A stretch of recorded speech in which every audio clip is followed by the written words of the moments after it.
साथियों, स्वागत है आप सभी का जी के पाठशाला में। आज हम लोग बात करने वाले हैं बिहार के प्रमुख जनजाति विद्रोह के बारे में। आप देखेंगे इतना ज़्यादा डिटेल में इसको मैंने पढ़ाने का प्रयास किया है क्योंकि यहाँ से 1 से 2 नंबर आपको TRE 4 में ज़रूर देखने को मिलने वाले हैं। अगर आपने ये वीडियो कवर कर लिया तो निश्चित रूप से आपका बिहार के प्रमुख जनजाति विद्रोह से पूरा का पूरा टॉपिक कवर होने वाला है। और इसमें महत्वपूर्ण क्या होता है, 3 से 4 चीज़ बहुत महत्वपूर्ण होती हैं। जैसे ये जो विद्रोह है उसका सन कौन सा था, उसके प्रमुख नेता कौन से थे और प्रमुख केंद्र कौन सा हुआ करता था। ये 3 बातें आपको याद करनी है और मैंने इसमें डिटेल से कवर करने का प्रयास किया है क्योंकि इस समय जब पेपर का पैटर्न बदल रहा है तो हमको अच्छी तैयारी करनी है, तो मैंने इसको डिटेल से कवर किया है और 3 से 4 बुकों का इसमें संकलन है। चलिए हम लोग सबसे पहले बात कर लेते हैं बहावी आंदोलन की। पहला आंदोलन क्या है? बहावी आंदोलन। अगर इसकी बात कर ले तो ये चला कब से? 1828 से लेकर 1888 तक चला। अच्छा, इसके प्रमुख नेता, इसके प्रवर्तक या नेता की बात कर लें तो ये क्या है? रायबरेली के सैयद अहमद बरेलवी। कौन है? सैयद अहमद बरेलवी। प्रमुख केंद्र की बात कर लें तो ये क्या था? पटना शहर था। सीधे सीधे ये पूछा गया था आपकी बात TRE 3.0 में कि बहावी आंदोलन का प्रमुख केंद्र कौन सा था, तो सीधे ऑप्शन दिया हुआ था पटना। तो ऐसे भी क्वेश्चन पूछे जाते हैं। अब अगला देख लेते हैं, प्रमुख नाम क्या है? प्रमुख नाम देखिए इसमें कौन कौन जुड़ा था? विनायत अली है, इनायत अली है, शाह मोहम्मद हुसैन है और फरहत हुसैन। ये 4 नाम आपको प्रमुख रूप से देखने को मिलते हैं। अच्छा, बात कर लें ये आंदोलन का उद्देश्य क्या था। इस आंदोलन के उद्देश्य के बारे में बात कर लें तो यह एक मुस्लिम सुधार आंदोलन था। ये क्या था? मुस्लिम सुधार आंदोलन था। उनके धर्म के सुधार के बारे में बताने वाला आंदोलन था। और इसका दमन किसके तहत किया गया? अम्बेला अभियान के तहत। अम्बेला अभियान के तहत इसका दमन किया गया।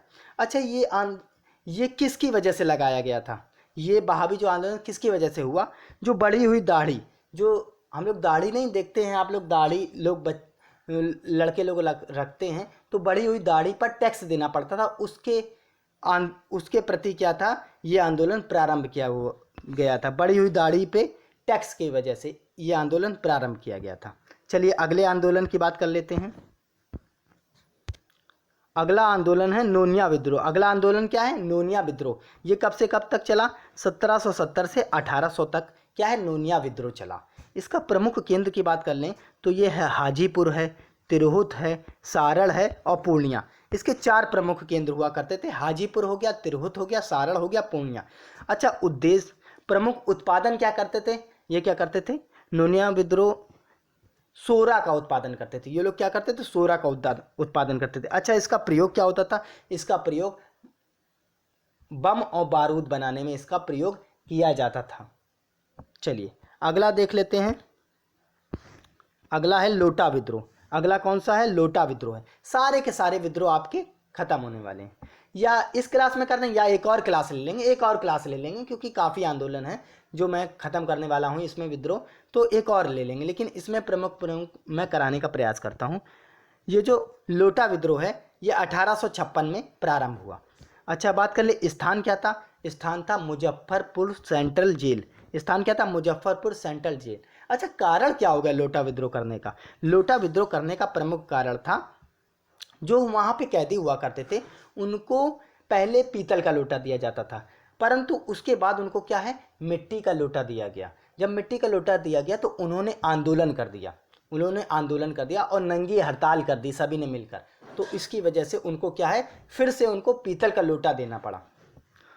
तो प्रमुख कारण क्या था? पीतल के लोटे की जगह मिट्टी का लोटा दिया जाना। प्रमुख कारण था पीतल के लोटे की जगह मिट्टी का लोटा दिया जाना। ये क्या था? लोटा विद्रोह था। क्या था? लोटा विद्रोह। चलिए इसका सन याद रखें और कहाँ पर हुआ ये याद रखें। बस सन याद रखना है, सबसे पहले सन याद रखना और कहाँ पर हुआ, ये 2 चीज़ याद रखनी। चलिए आगे बढ़ते हैं। ये मोस्ट इंपॉर्टेंट है।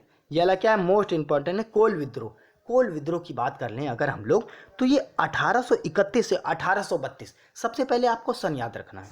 उसके बाद स्थान की बात कर लें, छोटा नागपुर का क्षेत्र। छोटा नागपुर का क्षेत्र देखिए, छोटा नागपुर का क्षेत्र क्या? पठारी वाला क्षेत्र, जहाँ पर क्या है? अधिक प्रकार में खनिज पाए जाते हैं। तो वहीं पे छोटी छोटी जनजातियां पाई जाती, तो उनके द्वारा ये विद्रोह किया गया। कौन कौन सी? रांची सिंह भूमि क्षेत्र हजारीबाग।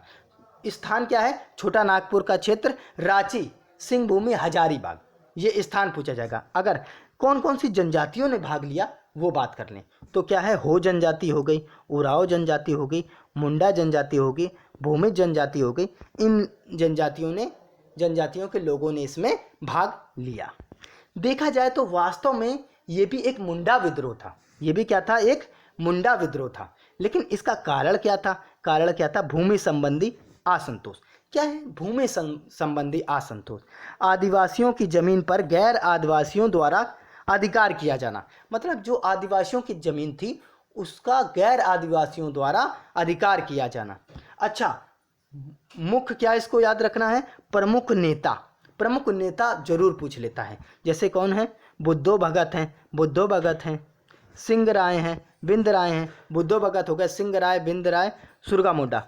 बुद्धो भगत हो गए, सिंह राय, बिंद राय और सुरगा मुंडा। ये 4 लोगों को आपको याद करना है।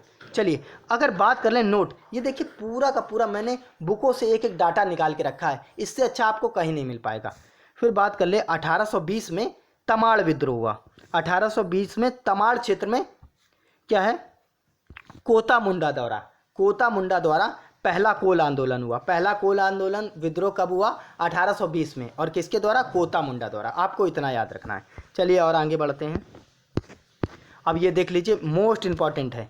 ये क्या है? मोस्ट इंपॉर्टेंट है संथाल विद्रोह। 5वें नंबर का क्या है? संथाल विद्रोह है। 5वें नंबर में क्या है? संथाल विद्रोह। ये 1855 से लेकर 1856 तक क्या है? संथाल विद्रोह चला। बात कर लें स्थान क्या था इसका? स्थान था भागलपुर से राजमहल की पहाड़ियाँ। भागलपुर से कहाँ तक फैला हुआ था? यह राजमहल की पहाड़ियों तक फैला हुआ था। अच्छा, कब हुआ? 30 जून 1855 से राजमहल के भागाडील भागलपुर के प्रारंभ हुआ। राजमहल के भागाडीह भागलपुर से प्रारंभ हुआ। अच्छा, प्रमुख नेता की बात कर लें तो क्या है? ये 4 भाई हुआ करते थे। कितने? 4 भाई हुआ करते थे। 4 भाई। कौन कौन थे? ये 4 भाई थे। चारों भाई के नाम क्या थे? सिद्धो, कान्हो, चांद और भैरव। सिद्धो, कान्हो, चांद, भैरव। कौन थे? सिद्धो, कान्हो, चांद, भैरव। प्रमुख कारण की बात कर लें, जमींदारी व्यवस्था पर साहूकारों एवं महाजनों के द्वारा शोषण एवं अत्याचार किया जाना। वही सबका जो मेन आंदोलन का कारण था, जमींदारी व्यवस्था थी। चलिए, अच्छा इसका दमन किसने किया? मोस्ट इंपॉर्टेंट है, दमनकर्ता कौन था? दमनकर्ता था इसका कैप्टन अलेक्जेंडर। कौन था? कैप्टन अलेक्जेंडर और कैप्टन लेफ्टिनेंट थॉमस। चलिए, अच्छा मेजर जनरल बारो ने, और जनरल कौन था? मेजर जनरल बारो थे उस समय। और इन्होंने क्या किया? मार्शल लॉ लागू कर दिया और इनामी राशि कितनी? 10,000 रुपये घोषित की। किसके ऊपर? सिद्धो, कान्हो, चांद और भैरव। ये कहीं भी दिख जाए, अगर आपने इसको पकड़वा दिया इन लोगों को, तो आपको 10,000 रुपये का इनामी राशि दी जाएगी। इसकी घोषणा की। चलिए और आगे देख लेते हैं। अगला विद्रोह मोस्ट इंपॉर्टेंट। अगला विद्रोह क्या है? Most important. यहाँ से आपको जरूर क्वेश्चन देखने को मिलने वाला है। क्या है? बात कर ले मुंडा विद्रोह। मुंडा विद्रोह इसी को कहा जाता है उलगुलान विद्रोह। मुंडा विद्रोह को क्या कहा जाता है? उलगुलान विद्रोह के नाम से जाना जाता है। ये कब से कब तक चला? ये 1899 से 1900 तक चला। 1899 से कब तक चला? 1900 तक चला। इसके 2 चरण हुए करते थे। इसके क्या है? इस आंदोलन के 2 चरण थे। पहला कब तक चला? पहला था 1858 से 1895 तक, और दूसरा चला 1895 से 1901 तक चला। अच्छा, इसका प्रतीक चिन्ह क्या था? इसका प्रतीक चिन्ह सफ़ेद झंडा। इसका प्रतीक चिन्ह क्या था? सफ़ेद झंडा। मुंडाओं का प्रतीक चिन्ह क्या था? सफ़ेद झंडा। ये देख लीजिए, किसी भी बुक में इतनी डिटेल में आपको नहीं मिलने वाला। मैं आपको पूरा का पूरा डिटेल से कवर कराने वाला हूँ। चलिए, बिरसा मुंडा से पहले इस आंदोलन को सरदारी लड़ाई के नाम से जाना। जब बिरसा मुंडा इससे नहीं जुड़े थे, उससे पहले इसको सरदारी लड़ाई के नाम से जाना जाता था। अच्छा, ये बिरसा मुंडा जो थे, बिरसा मुंडा जनजाति थी, ये किसकी पूजा करते थे?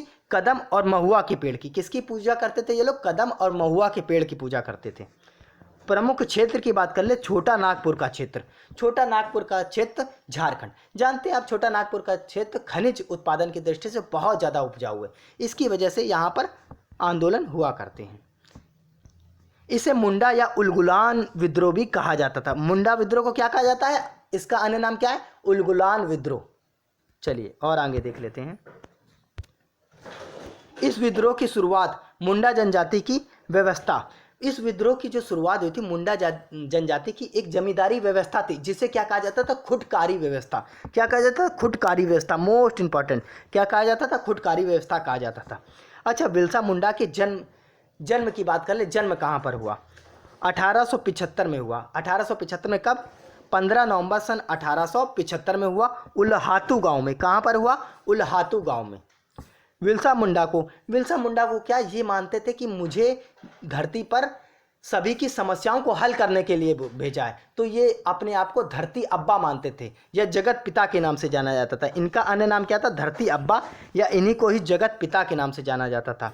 3 मार्च सन 1900 को बिरसा मुंडा को चक्रधरपुर से गिरफ्तार किया गया और 2 साल की सज़ा सुनाई गई।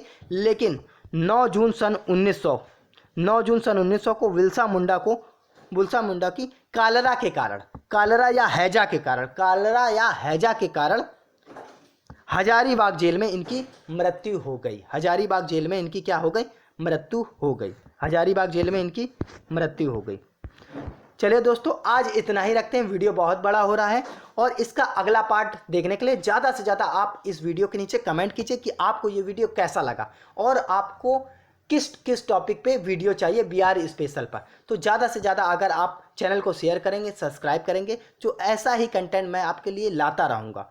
ज़्यादा से ज़्यादा कमेंट कीजिए, ज़्यादा से ज़्यादा वीडियो को शेयर कीजिए, चैनल को सब्सक्राइब कीजिए। जय हिंद, जय भारत, और अपना कमेंट लिखना ना भूलिए। जय हिंद।